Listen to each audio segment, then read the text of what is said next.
کوئی کام ہی نہیں تمہارا؟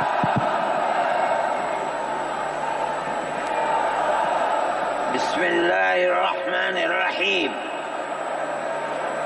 الحمد للہ نحمده ونستعینه ونستغفره ونؤمن به ونتوکل علیہ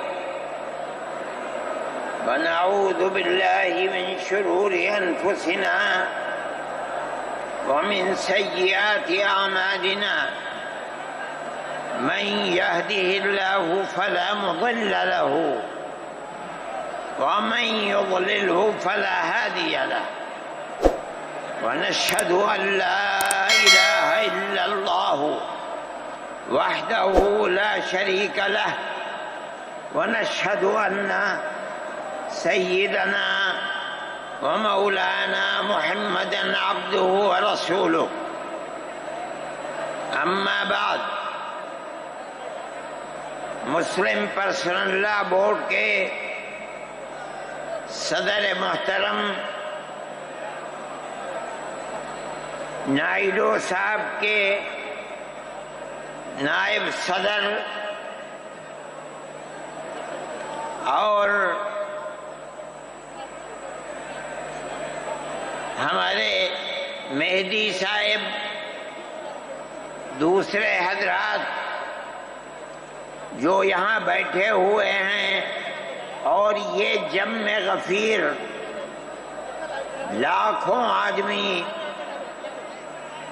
جو آئے ہیں جمعیت علماء کی دعوت پر، میں جمعیت علماء کے ان ورکرز اور آئے ہوئے مہمانوں کا دل کی گہرائیوں سے شکریہ ادا کرتا ہوں۔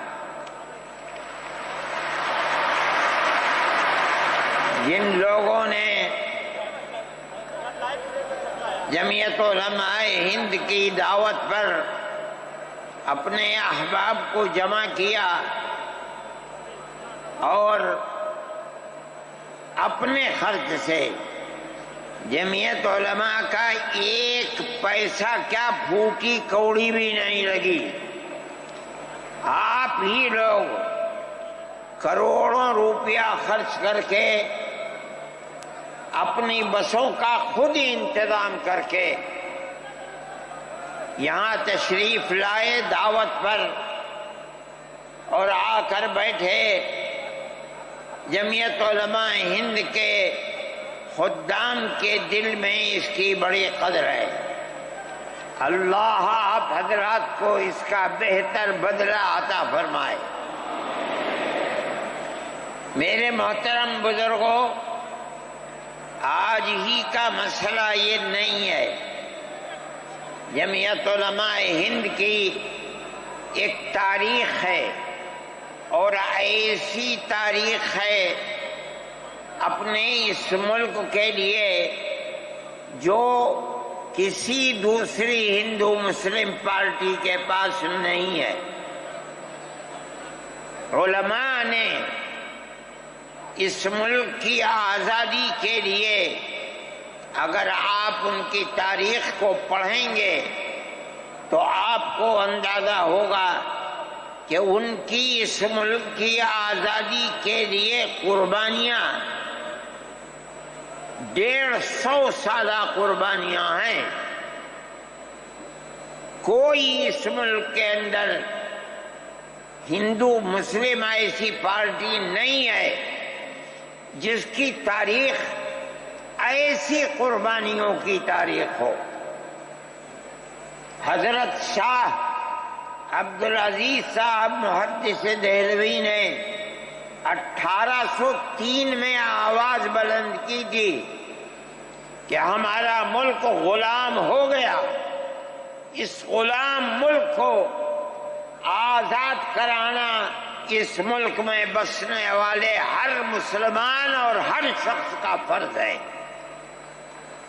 کوئی مائی کا لال نہیں تھا جو انگریز کی طاقت کے سامنے آزادی ملک کا نعرہ بلند کر سکتا۔ ایک مسلمان عالم دین نے اسی دلی کے اندر اس نعرے کو بلند کیا، اس کی جائیداد قلق کر لی گئی، اس کے مدرسے کو دفن کر دیا گیا، اس کو دلی بدر کر دیا گیا، لیکن یہ مسلمان ایسے نہیں تھے جو کسی ملک کے پیسے یا اس کی سطوت اور اس کی طاقت کے سامنے سر جھکا دیتے۔ جو انہوں نے اپنا موقف اختیار کیا تھا پتھر کی چٹان کی طرح، اسی طرح اس موقف کے اوپر کھڑے رہے۔ سب سے پہلا جہاد سن 1932 کے اندر ہوا، ہندوستانی لوگ تو جانتے بھی نہیں، اور اس کے اندر لوگ مر گئے، ختم ہو گئے۔ شاہ عبدالعزیز صاحب کے رشتے کے، ان کے قریب، ان کے اولاد میں شاہ اسماعیل شہید اور رائے بریلی کے شاہ احمد شہید، دونوں کے دونوں ختم ہو گئے، شہید ہو گئے بالا کوٹ کے میدان میں۔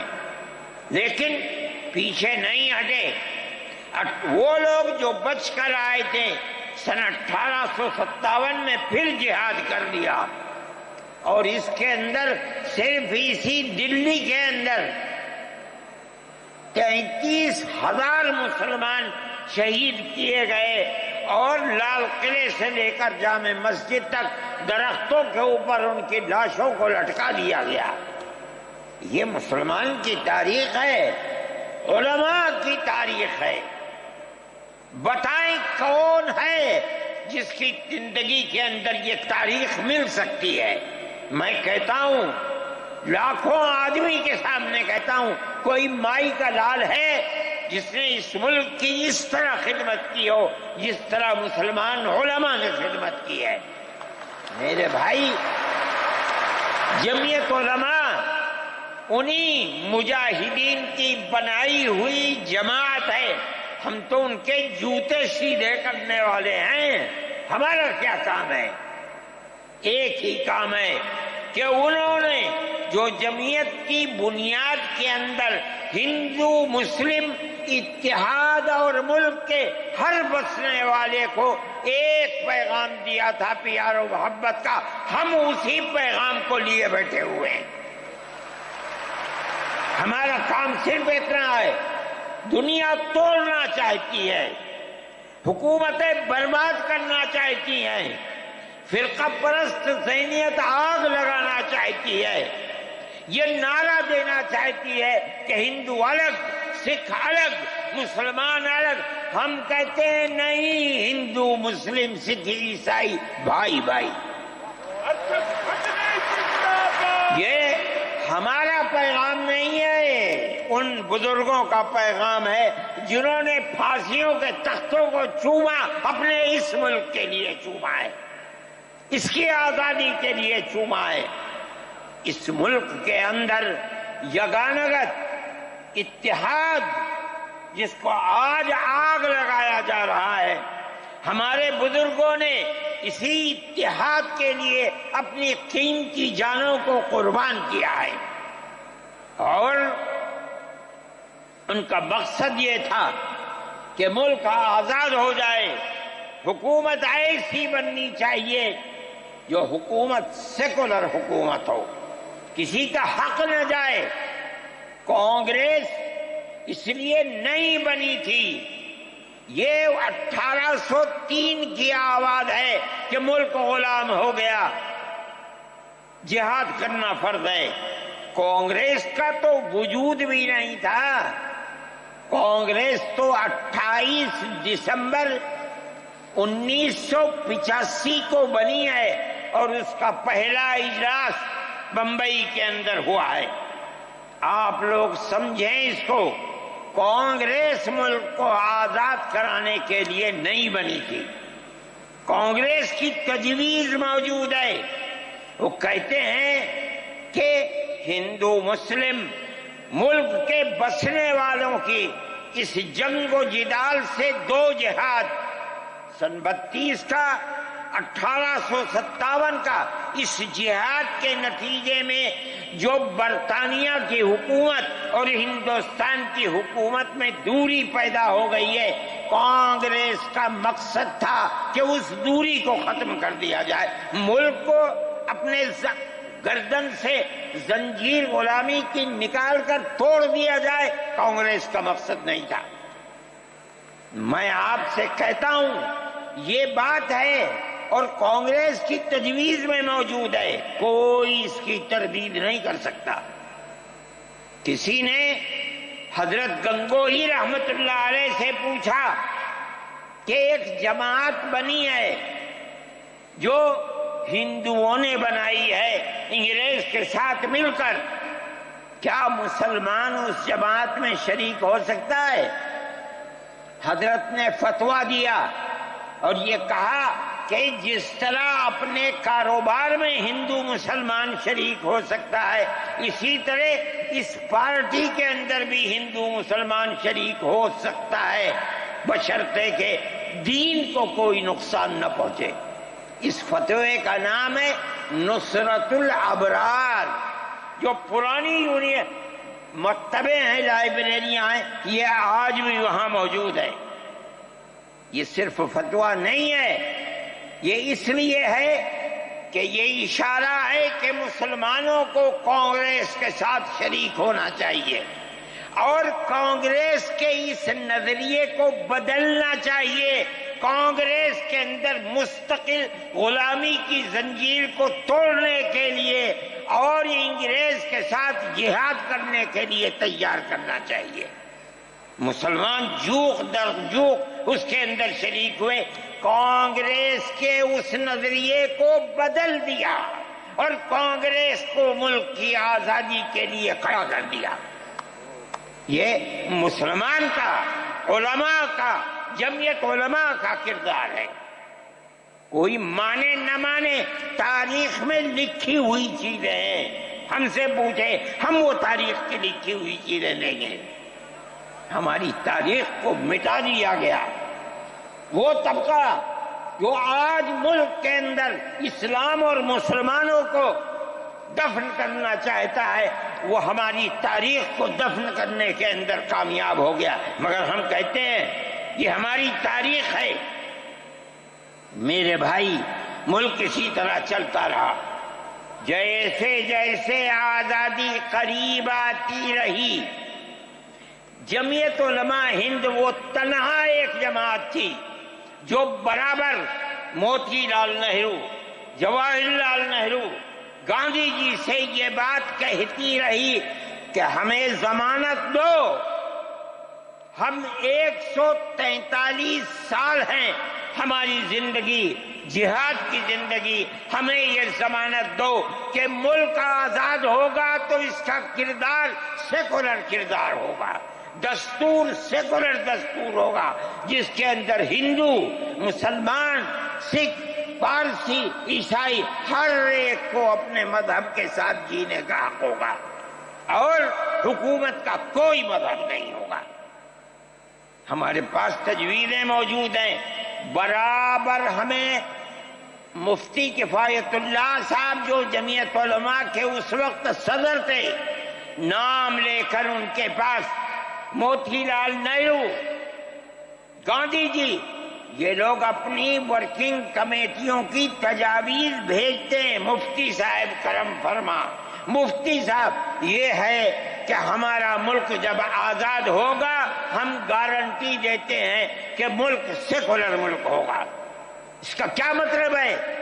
ہمارا کردار، ہمارا مذہب، ہمارا وقت، ہر چیز آزاد رہے گا، مسلمان جس طرح چاہے گا اپنی زندگی گزارے گا، اپنے مذہب کو سینے سے لگا کر زندگی گزارے گا۔ میں یہ بات صرف ہوائی نہیں کہہ رہا ہوں، آپ غور سے اس تحریر کا ایک ایک لفظ سنیں۔ ہری پور ضلع سورت کا اجلاس عام جو 19، 20، 21 فروری 1938 میں 47 میں ملک آزاد ہوا، یہ اجلاس 1938 میں، اس سے بھی 9 سال پہلے، یعنی آج کے مقابلے میں 80 سال پہلے یہ اجلاس ہوا تھا۔ اس کے اندر تجویز دیکھی آپ، ورکنگ کمیٹی نے 1937 میں اپنی کلکتے کی میٹنگ میں اقلیتوں کے حقوق پر جو تجویز پاس کی تھی اسے یہ کانگریس منظور کرتی ہے، اس وقت کی بات ہے، اور نئے سرے سے اعلان کرتی ہے کہ ہندوستان کی اقلیتوں کے تمدنی، مذہبی اور لسانی حقوق کی حفاظت کرنا کانگریس کا پہلا فرض اور بنیادی پالیسی ہے، تاکہ حکومت کی کسی بھی ایسی اسکیم میں جس میں کانگریس شریک ہو، اقلیتوں کو ترقی اور نشو و نما کا زیادہ سے زیادہ موقع مل سکے۔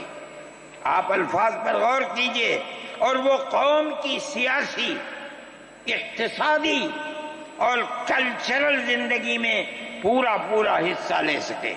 اس کے بعد اس بنیاد پر مسلمانوں کو مطمئن رہنا چاہیے کہ آزاد ہندوستان کی حکومت میں ان کا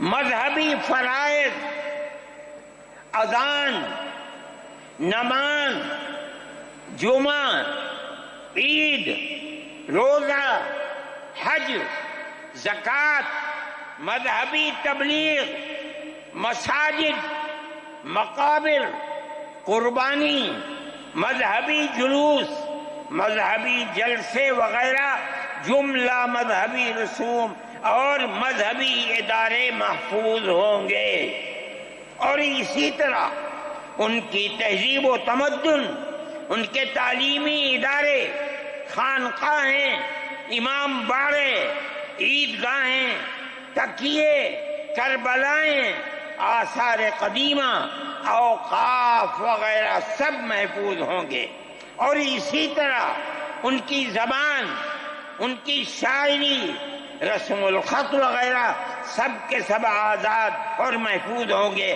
کسی پر کوئی رکاوٹ اور قید نہ ہوگی۔ جو میں آپ سے کہہ رہا ہوں، آپ دیکھیے، یو پی کانگریس کا شائع کردہ election board, National Herald press, Lucknow, 1946 کے اندر، شاید 10 فروری جو میں نے نقل کیا ہے وہ مٹا ہوا تھا، اس کے اندر یہ بلیٹن شائع ہوا ہے۔ میں کہتا ہوں کہ ہندوستان کی جمعیت علماء کے بار بار کھچوکے لگانے پر وعدہ کرو کہ ملک سیکولر ملک ہے، وہ وعدہ کرتے چلتے ہیں۔ میں آج آپ سے پوچھتا ہوں کہ اس میں سب سے پہلی چیز ہے کہ مسلمانوں کا مذہب اور مذہبی فرائض محفوظ رہیں گے۔ آج میں پوچھتا ہوں، ملک کی آزادی کو 70-80 سال ہو رہے ہیں، بتائیے کیا محفوظ ہے مسلمانوں کا؟ آپ مذہب محفوظ ہے مسلمانوں کا؟ کیا آپ نے مسلمان مذہب کا مسئلہ قرآن و حدیث سے ثابت ہے؟ آپ جو کچھ کر سکتے تھے آپ نے نکاح اور طلاق کے اندر کر دیا، مذہب کا محفوظ ہے؟ آپ کی حکومت اتراکھنڈ میں ہے، آپ یکساں سول کوڈ، یعنی کوئی تعلق مسلمان کا مذہب سے نہیں ہوگا، گورنمنٹ جو قائم کرے گی اس کے اوپر مسلمان کو چلنا ہوگا۔ کہاں کا سیکولرزم ہے؟ کیا مسلمان اس پر اطمینان کر سکتا ہے؟ آپ کی زندگی اور آپ کی حکومت کا بنیادی ناپاک پتھر یہ ہے کہ مسلمان کو اپنے مذہب سے آپ دور کر دیں۔ کیا آپ اسے قبول کریں گے؟ یہ آج کی حکومت کا یہ مسئلہ ہے۔ مذہبی فرائض کہاں کے آپ زندہ رہ گئے؟ آج آپ نے مسئلہ بنایا ہے کہ اتراکھنڈ کی ریاست اور شہروں کے اندر مسلمان جو 50 سال سے آباد ہے، آباد بھی نہیں رہ سکے گا۔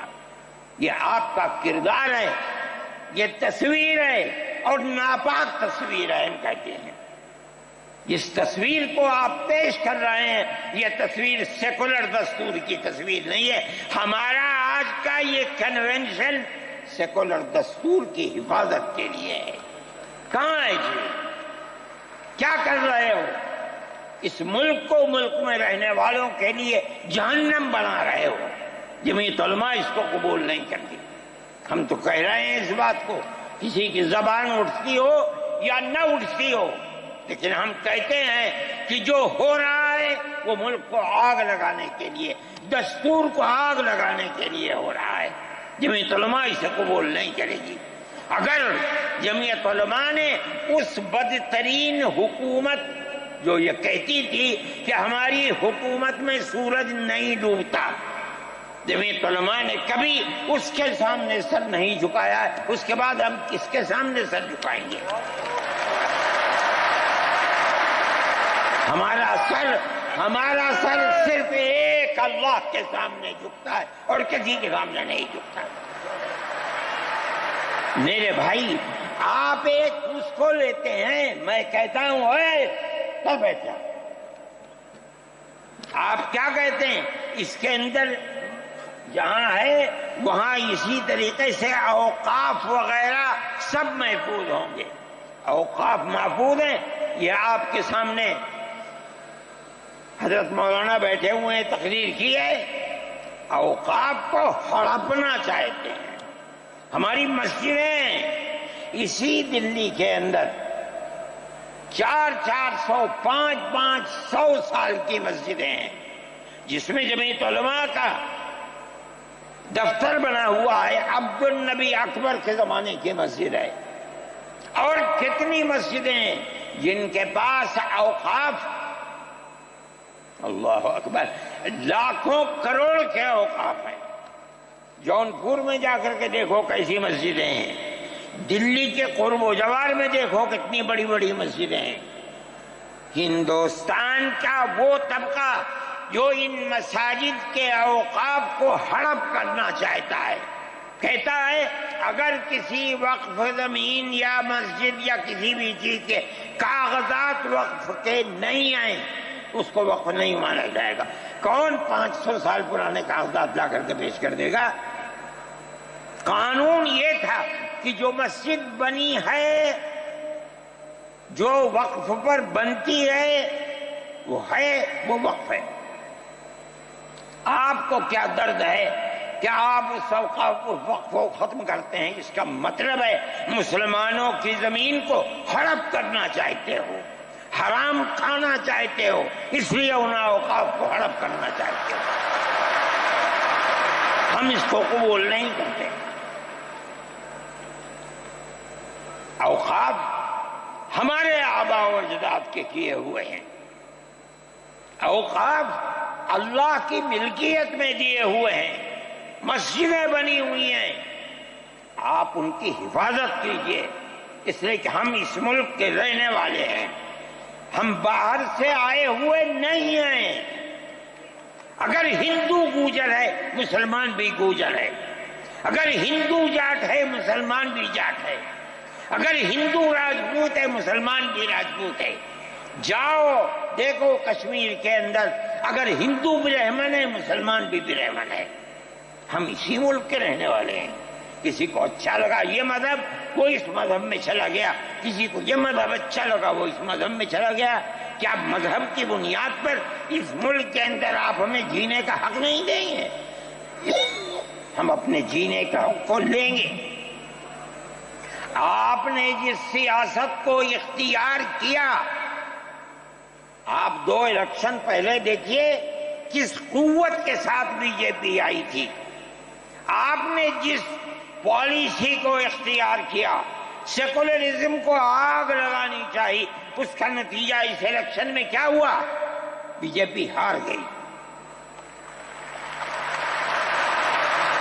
میں کہتا ہوں کہ اگر چندرا بابو نائیڈو کی بیساکھی نہ ہوتی اور ادھر نتیش کمار کی بیساکھی نہ ہوتی تو بی جے پی گورنمنٹ نہیں بنا سکتی تھی. کیوں ہوا؟ وہ جو 14 سال